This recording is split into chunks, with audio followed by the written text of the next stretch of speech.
magic show. So Nothing. I am basically going to read you some stuff from my book, The History of My Shoes and the Evolution of Darwin's Theory. Feel comfortable to interrupt me at any time with questions, or if I'm reading too fast, which I tend to do, or things like that. And we'll take it from there. Cool. Okay? Yeah. Okay, so I'm going to start reading a chapter called The Beehive, which I think encapsulates some of the book. It's a very difficult book to excerpt from because it deals with Darwin's life and the life of Alfred Russel Wallace, the co-founder of evolution, and my life at the same time. Nice. And I think anytime I will read from it, it gives people the wrong view of what the book is really like as a whole. But we only have a certain amount of time together, so So this is a chapter called The Beehive. What is a 5-foot-tall man without fibula in both legs doing at the top of the mountain? During my previous visit to Acadia National Park on Maine's Mount Desert Island, I became entranced with the small islands in the bay, which seemingly float in the early morning fog on what I know is water, but what could be air. Since first seeing the islands in Frenchman's Bay, I have been repeating the first line of Elizabeth Bishop's poem, North Haven. The islands haven't shifted since last summer, even if I like to pretend they have, over and over again. My boyfriend Ian carries the backpack that has the 2 bottles of water, lunch, the camera, and the guidebook. Walking the first 2/10 of a mile on the flat but uneven trail, I am propelled as much by my early morning excitement as I am by my now deft maneuvering of my cane over larger rocks. Just a few minutes into our hike, we reach the sign, Beehive, an arrow. Here's where we make a right, I call to Ian, who is a few steps ahead of me. Up we go, he says when I reach him at the sign. He lets me take the lead. Nowhere do I appreciate Ian more than when we hike together. His patience and understated cajoling have helped me reach places in Alaska and in the Canadian Rockies, as well as in Bali I didn't think I would have reached without him. 4 switchbacks later, in front of me is a small iron ladder. I count 5 rungs. This should be fun, I say as I look up to plan my route. How do you want to do it? Ian asks. You go first, I tell him, not wanting to feel the pressure of someone coming up the ladder behind me. And your cane? I think I could pass it up to you when I'm up the first or second rung. Climbing, I do not have trouble with heights. My challenge is to fit my right foot jutting out at a 90-degree angle where my ankle would be if I had one, in my bulky right shoe with its 3-inch platform, securely on the ladder rung. I also need to figure out how to bear my weight, since my body has changed since the last time I hiked, so at first I'm not sure how much either leg can bear until I try. From experience, I know that I need to do it slowly, 1 rung at a time, stopping on each rung to plan out my next maneuver. As I thought, from the first rung I can pass my cane, which is not helpful in going up or down ladders, to Ian, who is bent over the side of the trail to retrieve it once he has reached the top of the ladder. Although the ladder is not long, it is narrow, making it difficult for me to fit both feet on a rung at the same time. However, the rungs are also too far apart for me to have one leg on the lower rung and the other on the next. I search the cliff in front of me for a rock I can hold on to as I move from rung to rung.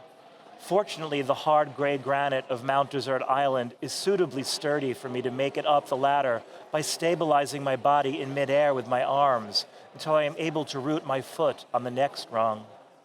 At the top of the ladder, I see another ladder, a bit longer, but similar to the one I just climbed. This time, Ian hooks my cane into one of his belt loops, and I climb up in the same way I climbed the first ladder.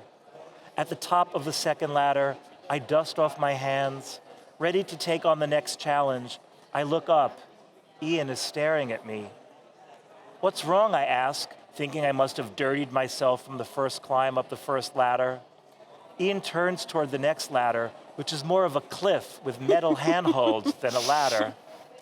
That doesn't look too hard. I can use the handholds for my feet, I tell him, remembering the way I made it to the cliff dwelling I wanted to see 5 years ago in Mesa Verde. How am I going to do it? Ian asks. Oh, I say, too absorbed in my own thoughts on how to pass safely through this next obstacle to realize that Ian might have trouble on the trail. I guess that's why they call it the beehive, I offer feebly as we both look at the curving cliff on which we need to climb. I watch Ian ascend, handhold to handhold. He slips a bit where he is unable to fit his size 13 feet where they need to be to keep his 6'1" body steady during the climb. Once he's through, I throw my cane up to the next ledge and start my ascent. Just as I thought, my feet fit easily into the handholds, and I make it up this ladder more easily than the first two. When I reach the ledge, I retrieve my cane and make my way up a few more switchbacks until I find Ian sitting down on a large granite boulder. What's the matter, I ask, sitting next to him. I almost slipped on the last one. I've never been afraid of heights before, he says, gesturing his head toward the next ladder. I walk over to where the next ascent begins. This time, not only do we have to manage the handholds on a curved cliff, this fourth ladder also turns a corner at the same time as it ascends. From where I stand, I cannot see what will confront us around the bend. I have no way of knowing what the remainder of the ladder will consist of. We can go back, I offer, looking back at the first 3 ladders we climbed. They already seem stories below us. I think I can take the pack with me. It weighs me down. It feels as if it's going to pull me off the cliff. Okay, I say, we can hide the pack behind the boulder. Let's drink some water now and we can have lunch on the way down. What would Ian say when I'm having difficulty during a hike and I'm doubtful I can continue the situation we usually encounter? Take it slow, 1 rung at a time. Don't look down, I offer. I don't sound convincing. You sure you want to continue? We've made it this far. We both smile, realizing that is what I always say when trying to convince myself to continue on a hike that has become more difficult than I thought it would be. I try to watch Ian's attempt to turning the curve. For a moment, his long body seems suspended too far from the side of the cliff and disappears around the turn. Are you okay? I call out, unsure he can hear me. No response. Ian? I see a leg coming around the corner where Ian, a few moments before, disappeared.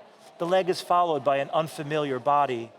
Did you see a tall blonde guy up there, I ask? Yeah, the hiker tells me. He doesn't look so good. What's around the corner, I ask? Just the next ledge, really, he says. Can you do me a favor and hand me my cane when I reach the corner? Sure, no problem. When I reach the corner, the hiker hands me my cane, and I nod my head to thank him. As I hoped, the next ledge is close enough to put my cane on it before I go around the bend. As I make the simultaneous ascent and turn, for once I am glad I am top-heavy, because I shift my weight from my left to right foot. One false move could topple me over into what I know is at least a 300-foot drop off the side of the beehive. My right foot fits perfectly into the top rung. I'm able to swing my left leg over, lift myself up, and land kneeling on my left knee on the ledge.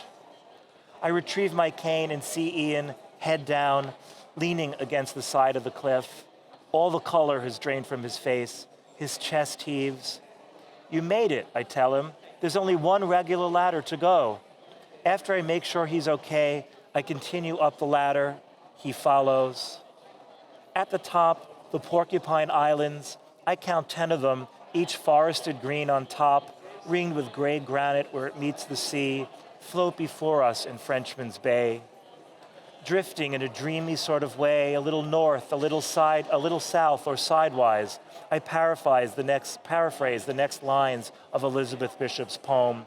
They're free within the blue frontiers of Bay. The longer I look at the islands, the sky becomes the water becomes the sky.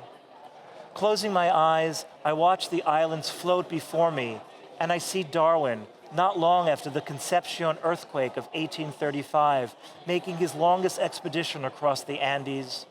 Darwin reaches the crest and looks backward, astounded at the glorious view. The clear sky, an intense blue, the wild broken forms of the Cordillera Valley, the bright colored rocks contrasted with the snow-covered mountains, no plants, no birds except for a few condors flying among the peaks. I never thought I'd be so problematic on this hike, Ian says, as we hold each other against the now even stronger wind. Sorry we don't have the camera. It's okay, I assure him, just as he assures me when I feel my wanting to hike to these places is just a ridiculous desire, something I cannot or should not do. I'm sure I'll have more problems than you coming down. But today, coming down the beehive isn't a problem. Going down, my right shoe still fits into each ladder rung or handhold. I either pass my cane to Ian or throw it down to the next ledge. We retrieve our pack, eat lunch, and take a picture from the spot where we decided not to turn back earlier in the day. At the bottom, as we pass the beehive sign, I trip over a large rock that dislodged when I stepped on it. Looking down, I noticed that the rock made a small gash in the leather of my right shoe. Sitting on the side of the trail, I take off my shoes to see if the leather has been torn or whether only the polish has been rubbed off. I could not have survived the beehive today if my shoes were any different than they are. Because of the shape of my shoes, I was able to transform metal rugs stuck into the side of a cliff into footholds. Because of my shoes, I was able to get to the top of the round-top granite mountain I now see from the base. I look at the shape of my feet, my left leg wandering to the side, my right foot jutting out at almost a right angle, so different than the way they looked 10 years ago. When did the change occur? How soon before I am walking on the edges of both feet? How much longer will shoes enable me to walk? How many earthquakes did it take to change the world's surface?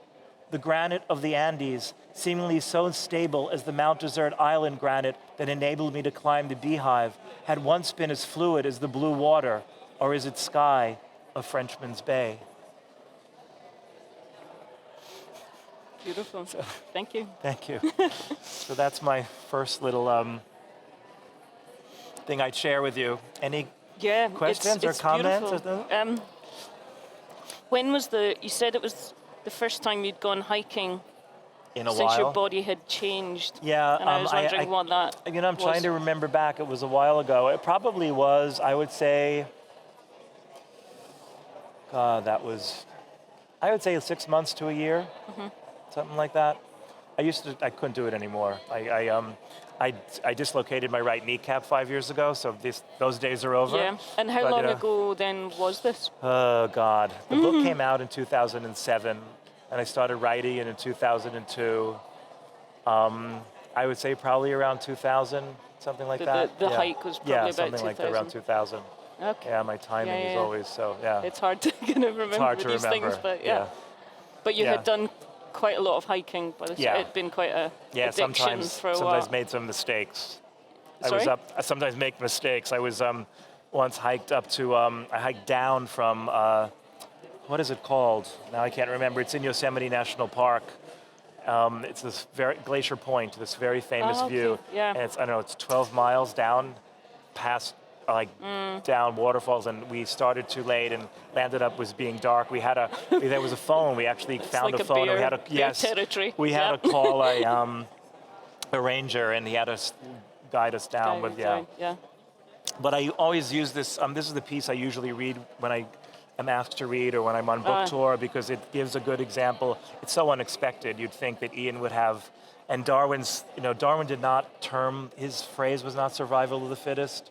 It was Sir Herbert Spencer, and I always like that because Princess Diana was of that line, was the Spencer. Yeah. He was the social Darwinist who used the term, and Darwin did not use it till the 3rd edition of The Origin of Species. Okay. And when he used it, it was not the whole phrase. He said survival of the fittest in a particular environment. See? It's all about context. Yes, and so in this particular environment, I happen to be more able than you fit the terrain more than he did, and no one would think that. No. Yeah. The presumption is always the 6 foot tall, big feet would help, you know. But that's really interesting. It's fun. Was there a first hike that you remember, or was it something that you kind of were doing without realizing it? I always did things I wasn't supposed to do. Yeah. You know? I was never supposed to walk. I was born missing bones in my leg, and I had an orthopedic surgeon who decided not to amputate my legs, so I basically had my own. He always thought having my own legs would be better than having artificial or prostheses or something. So I don't know, I was always very active. I was like an athlete when I was younger. I played basketball and I used to want to be a basketball player, and my orthopedic doctor told me how insane I was. You know, finally, my parents would never tell me, but he said so. Yeah. So I mean, I've hiked a lot. I mean, when I spent my junior year in college in London, and I took a trip to the Lake District with my friend, and we landed up on the Lion and the Lamb. We hiked up the mountain called the Lion and the Lamb. Right. That was another time when I probably shouldn't have done it. Just getting down, it was really late, and it was like, and it was going to rain, and it was just, But I've done that a lot. Now I don't, I still travel a lot. I use a wheelchair for distance. Yep. But I still go places. I still, if there's a way to get someplace, I will try to get there, And I fortunately have a disability where I can, when things aren't accessible, I can get up and walk, and somebody can take the chair up, Yeah. It was interesting is after I went to, after my injury in 2009, I turned 50 in 2010, and I had planned, for my 50th birthday, I had a grant from my last book, this Japan-related book, and I took time off from teaching, and I was going to travel with certain people to certain places during the whole year, and I was starting in January, and in September I dislocated my right kneecap. And the first trip was to Hong Kong and to Angkor Wat in Cambodia. Oh yeah, And I called my friend Joan, and I said, Joan, what are we going to do? She said, oh, we'll just take the wheelchair. She's very Buddhist, she's very... So we took the wheelchair, and I thought I would miss out on everything. Yeah. But we had a guide with us at Angkor Wat who I could still climb, and I could walk a little if I didn't put too much pressure. He carried the wheelchair up those ancient stairs. Yeah. There's pictures of him carrying, and I didn't miss a thing the whole time. So, I have to be careful because I don't want to promulgate the super crip mentality. No, I know. It's such a balancing act, isn't it? Between to do what you want to do, but not overdo it. And I've learned to pace myself. That thing of like, that every time he sees somebody like this now, he just goes, I'll carry your chair. Right, it's interesting. There's another part of the book where I actually raft down the Grand Canyon, the Colorado River, with a group of disabled people. Brilliant. Yes. It's quite an interesting part of the book. It's because it becomes all about interdependence. I mean, there's guides that are not disabled to help, but I decide not to bring someone with me, even though I could have brought someone for free to test out what I could do. And I was more, in that context, I was more able than others. There was a woman who had MS who was basically, she couldn't really move at all. She was carried everywhere. And the rule was, if one person can't do it, nobody does it. But on that trip, where the book gets to is I realized that not only are my shoes adaptations, but everything. On that trip, the boats, they had these porta-floors to make wheelchairs go easier on the sand. The boats themselves, the kitchen, the kitchen. And then when I come home from that trip, I'm looking around my house, and I'm realizing everything in the house is an adaptation. Desks, chairs, cupboards, stoves. It's always... But we don't think about things. No. It's the whole thing that if you use a wheelchair, it's not good, but if you drive a motorcycle, it's cool. And who decides? Right? It's all. So that's where I lead up in the book, is that basically everyone is a variation, and we all adapt. And who knows what adaptations are going to be needed later on, that maybe disabled people will be the people that are needed to survive. We have no idea. So it's a very positive view of Darwin, which is not usual. Which is not usual. It's a really nice sort of, it's a lovely sort of road to go down, to look at. But it's really funny. It just feels, that way when you, it's very pertinent in terms of like my interest at the moment, and it's really funny that you start reading about hiking. And I'm not going to make this about me, but go ahead. It's really more interesting, it's just about you as it is me. As an artist, I'm starting to look at moving outside of the theatre spaces, and also looking at starting to expand my work away from my own experience into other people's. And I'm beginning to hatch a project right now that is about looking at going on journey as a disabled artist myself that I self-identify with, and I've built a whole way of dancing that is specific to my own physicality, and this growing interest in the fact that the lived experience of disability and what it actually cultivates in a person, beyond the more obvious, beyond the cliches of like visually impaired people hear better and these sorts of things, but as a performer and looking at disabled performers, I'm interested in the fact that, you know, for example, my spatial awareness is very strong as somebody who grew up with slightly fragile bones. The notion of risk is different and has been there since birth. So you cultivate really strong spatial awareness. You cultivate and that affects the choices you make of, and same with, you know, all of us, particularly with physical impairments to a degree, cultivates changes where the path you literally choose at times. You know, you choose to go a different path because of the drop curb, or because I can't run across the road without crossing the green man, which might take 4 times longer. You know, and I'm kind of beginning to be interested in trying to understand what these subtleties of difference are, but also about how the subtleties of how it changes what you notice in the world. You know, like I live my life looking at the ground because of my crutches. So I know what country I'm in by the ground. You know, I know sadly that I'm home in Glasgow because there's spit all over the pavement, which is disgusting. But it's true. You know, I know I'm in Cambodia because there's huge big trenches and for monsoon season and, you know, these sorts of things. But I went on my first hill walk about 3 months ago or something, having been something I always wanted to do but was not sure if I could and didn't want to. This thing of like, if I go with somebody, will I spoil their experience? If I go with non-disabled colleagues that I know who walk, will I spoil their experience because I can't go very far maybe, or I don't know how far? And I had my first experience of this, and it was wonderful, and it was successful, for want of a better term, in the sense that we did the whole walk, which was 2 miles, which really shocked me because I didn't actually think I would be able to walk that far. But yeah, this notion of like, right at the start of it, it was in snow as well, so it was like quite a few 4 or 5 inches of snow.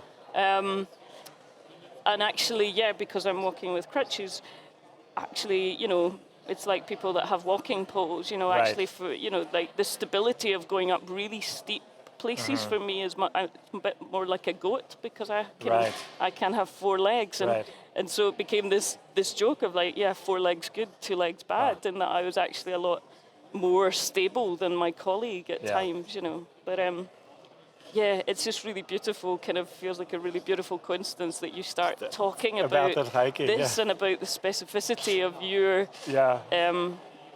understanding of your body in this environment. And it's interesting when you talked about the places you go. I used to avoid dogs because they always would act up around me because of the way I limp or whatever. And so I would always try to go down streets where there weren't dogs. So I would never go down those streets because there was dogs. And I actually once had a therapist, and I said, you know, maybe I should get over that fear. And she said, you know, maybe you shouldn't. Maybe if the dogs are going to be bothered, they might, you know, something might happen. Don't go. Maybe it's a good reason. But I started thinking of that when you said about choosing the path because you know, the things that you notice, that just the things that are less obvious, you know, to people as a or to the wider the presumption that the wider society makes. You know, survival of the fittest or whatever. And the snow, I was so afraid of moving to Berlin because I heard that in this winter they don't shovel snow. And my biggest fear is of slipping and injuring my knee again, because that would probably be the last time I'd be able to. And we've had luck. We had no snow this winter. Brilliant. So I don't know how it's going to be in the snow. And also because I'm pretty new using a wheelchair, Berlin is the first place that I live where I really use a wheelchair a lot. And I don't use it alone. I still can't propel myself. My shoulders aren't good. And so... but it's been interesting to get to know a city that way. Because Berlin is not the most accessible city, to my understanding. Is it got better? More accessible than Toronto. Right, we lived in Toronto for 6 years. That's amazing. Much when there's more people disabled people out and about in Berlin than practically anywhere else I've been, except for Berkeley and San Francisco. Yeah. You know, I'll forget, Yeah. but this is Yeah, the I would card love for my to book, and my have your website is book. on the back, I and will then definitely. and you can get my email through them. I'd love to follow what you're doing and Yeah, to know well, I'd about love your to connect a choreography little and bit stuff. about, It would be really come fantastic. back to you about your, because I started to, that some sort of project. Maybe we go on a journey together. That would then. be fantastic. That would be great Yeah, that to would be do great. one of the journeys with you. I know. I'm wondering whether I'm coming up on 40, so I might tie it into 40 journeys or something with people around the world. And one of the interesting, weird things that I thought of was, because my friend, the person I chose to go with was someone who does mountain rescue. So I was like, okay, if I'm going to go for the first time, I go with somebody I know can deal with anything. Yeah. And we had this brilliant moment where it was a mixture of, it was quite boggy in places, so like really, really muddy under the ice at times. And I, of course, with the crutches, I'm quite far. I can jump over the bogs. Actually, I can jump. But of course, some of them were too big, and my crutch disappeared into one really bad, and came out, of course, with no ferrule on the bottom. And bless him, my poor friend plunged his hand into a freezing cold bog. This was a sign of like true love, surely. Like a real good friend plunged his hand into a freezing bog to try and rescue it, and it was just gone. But what then happened is that for the rest of the walk, I collected a core sample inside the crutch of a map of the walk, which is extra. I got home to Glasgow, and outside my house, this column of ice just dropped out of the crutch with a map of ice and mud and ice and all different layers that basically tracked the last hour of our journey. Did you do something with it? I photographed it. Yeah. Unfortunately, I didn't think in time to put it in my freezer because it just looked like a really strange dog poo. Actually, I was like, this is really weird. If people find this in my fridge, they're going to be like, what is this? But as an interesting sort of extraordinary document, you know, as an artist, I'm like, there's something about this that's... So I have photographs of it, but that was really a kind of beautiful, weird memento to go, this is not, it's not just it's a different way of recording it. Yeah. I'm kind of interested in what will be different ways of recording journeys with people. You know, so it's really lovely to meet an author, and maybe that's another sort of way of... Yeah, there's Thailand in this book. There's Bali. If in Bali, I go to see the Bali starling, the near extinct species. And and they're basically being reintroduced, so you see them in their little incubator. They're just born, and of course it brings me back. I spent my first 4 weeks in an incubator, and I talk, so it brings back that, and I talk about extinction, and so the book goes all over to these. It's a journey after. All my books are journeys. My Japan book is about my time in Japan as a journey. But it's interesting you say that about your crutch. When I go away, and it comes really to the front when I go to the Grand Canyon and raft, is that my shoes are so important, and I only have one pair of shoes. So if something happens to them, I'm in trouble. Yeah. So a lot of it is trying to figure out how to keep the shoes safe. And when I'm traveling, and especially around water, or if I'm in bogs, and I was on a bog like in Alaska, which isn't in the book, and I was kind of permeating with water, and I was worried my shoes were going to get inundated with water, and always have to map it out. Yeah. And I never make the next move until I know I plan it out. I stop and I see. Sorry, this was what I've got distracted by the course, but I was curious at one point of this idea that in a way that actually the lives of, not everyone, it's a bit of a generalization, but in some ways the life of many disabled people has this sort of strange parallel to people that are perceived to be doing these very extreme sports.